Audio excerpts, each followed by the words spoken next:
পন্ডরপুরে যাচ্ছি, বেরিয়ে পড়েছি। এখন পন্ডরপুরে বিট্ঠল রুক্মিণী প্রভুর দর্শনে। এটা হচ্ছে পন্ডরপুরের স্টেশন।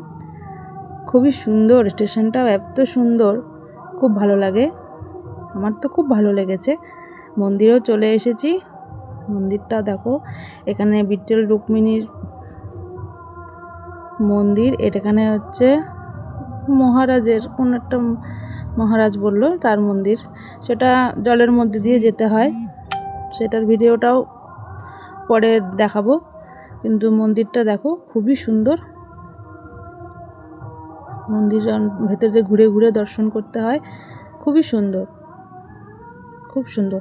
তারপরে ওই গঙ্গার ধারে সব কতগুলো একটু ফটো তুলে নিলাম সবাই মিলে। নিবৃত্তি মহারাজের ওখানে মূর্তি আছে, সেটা জলের ভেতরেই।